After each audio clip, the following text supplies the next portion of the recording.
Welcome back, guys, to the second episode of my Pikmin reviews.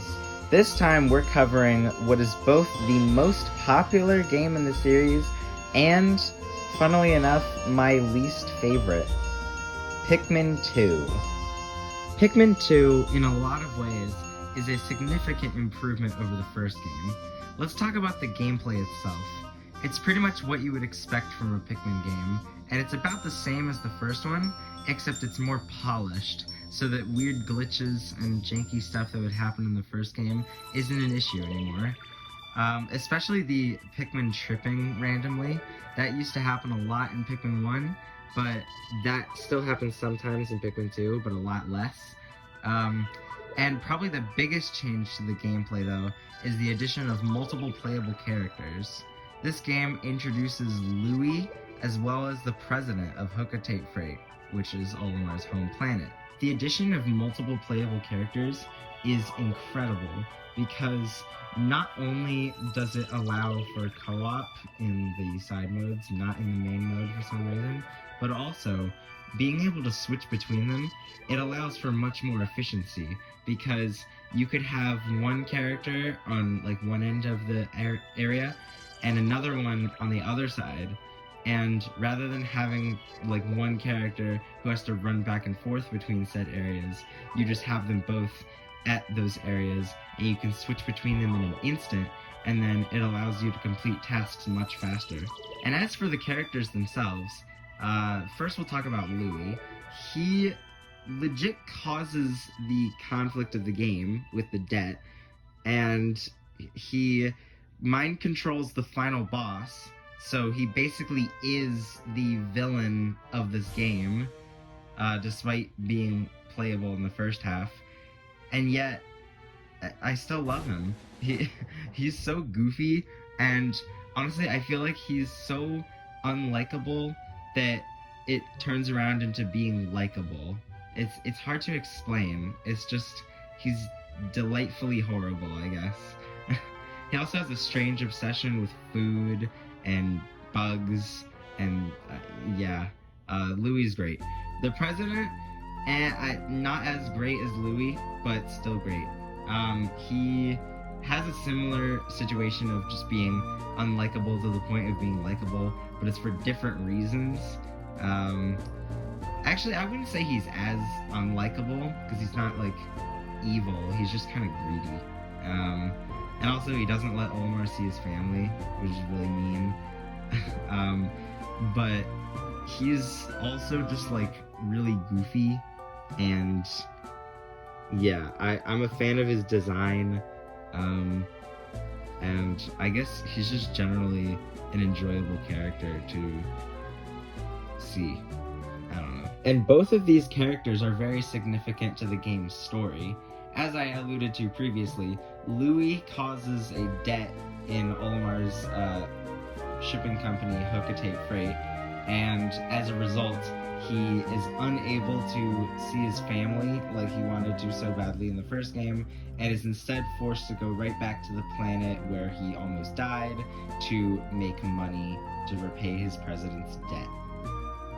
I don't know how to feel about this, because on the one hand, it's a good story, like on its own. It's a good premise for the game, but it kind of undermines the ending of the first game, because it's like you spend the entirety of the first game working towards the goal of getting Olimar back home to see his family, and then you finally achieve that, and as soon as Olimar gets home, he's just forced to go immediately back to the planet.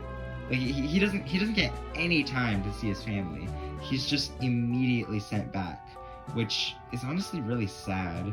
And yeah, I feel like if Olimar at least like got some time to be at home, like maybe like 3 years, since that was the time gap between Pikmin 1 and 2's release, I'd be a bit less saddened by the plot. Yeah. But as it stands, it's still pretty good. It just undermines the first game. Now let's talk about the Pikmin themselves. This game brings back Red, Yellow, and Blue from the first game, and Red and Blue maintain their same abilities they had in the original, But yellow gains a new ability. Since electricity is a brand new hazard in this game and was non-existent in the first game, they now have an elemental resistance like red and blue. However, it ends up being a little overpowered because fire and water, like if your Pikmin catch on fire or start drowning, you have time to save them by like whistling them to extinguish whatever is hurting them. But electricity is just an insta-kill. Like your Pikmin just get zapped and then gone. So it ends up feeling a little bit overpowered because the yellow Pikmin have the resistance to the far more deadly hazard. So yeah, I don't really know how to feel about that. It's a bit of a balancing issue, but at least the yellow Pikmin are actually useful in this game, unlike Pikmin 1. And on top of the 3 returning types, there's 2.5 new types. And I really like one of them, that being the white Pikmin. The white Pikmin feel like a natural addition to the Pikmin type list because it adds a new elemental resistance, that being poison, and also it adds new mechanics that are useful without being overpowered. They're much faster, which allows for you to carry treasure a lot more efficiently since they're like, woo, speedy. And they will poison enemies if they eat them, which adds to their characteristic of being like the poison Pikmin.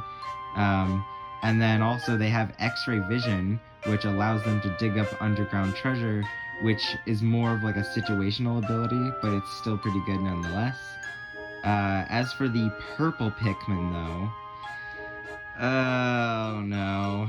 So purple Pikmin are basically slower but stronger, which works really well for treasure collecting since they can carry 10 times as much as a normal Pikmin, but they walk much slower. And so it's like a double-edged sword when trying to carry things, because you can carry much more with less Pikmin, but they're going to carry it a lot slower. And so, yeah, I really like that ability. Their other ability, though, which is pretty much the same thing of being 10 times as strong, but in combat, that's Red Pikmin's thing.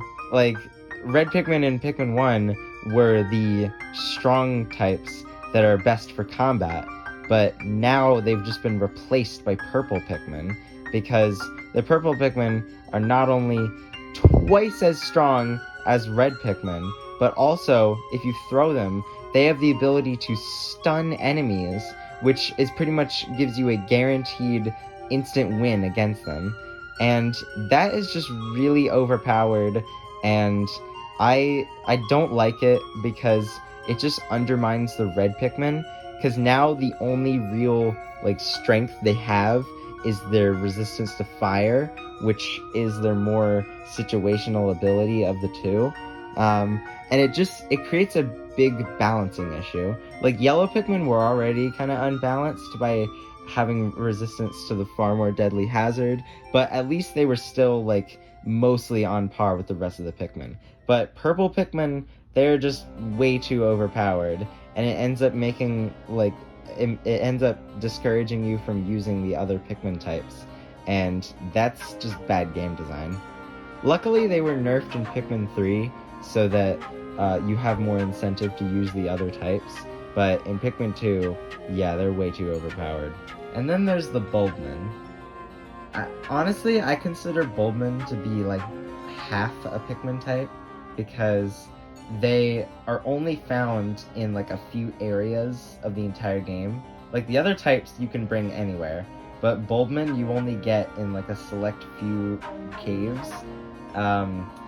And they're resistant to every type, like every elemental hazard, which is broken, but at the same time you like barely use the Bulbmin, so it's like doesn't really matter.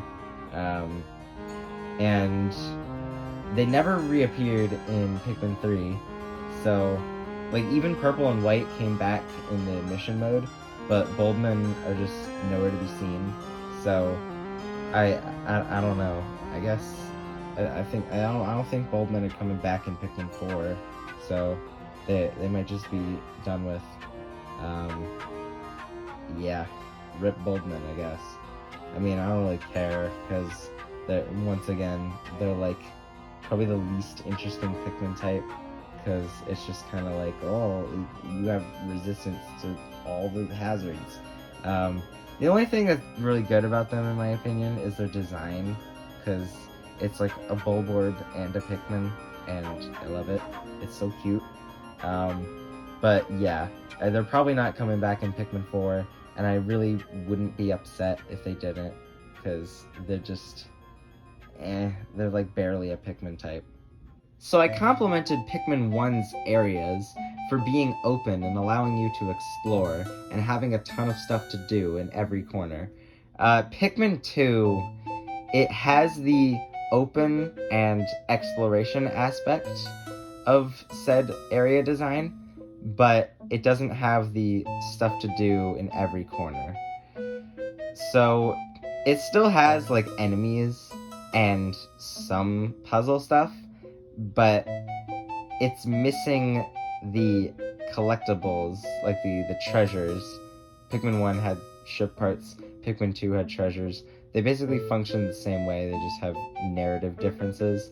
But yeah, Pikmin 2 barely has any treasures in its actual like areas, and instead moves most of them to the underground dungeons of the game, which, that might be my least favorite part of the entire game.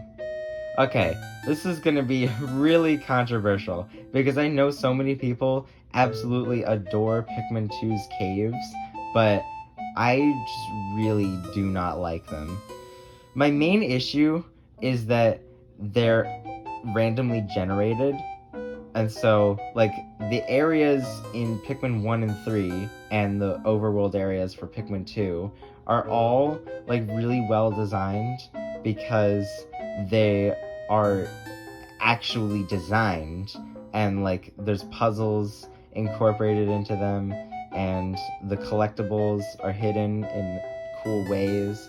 Whereas for Pikmin 2, the caves are just randomly generated, and so there's no actual like level design that goes into them. They're just kind of random messes of paths. There's some pathways that just lead to nowhere, and there's just treasures that are just sitting in the open to be collected with no actual challenge as to how to collect them. And the hazards, they're just kind of placed randomly all over the area. Same with the enemies.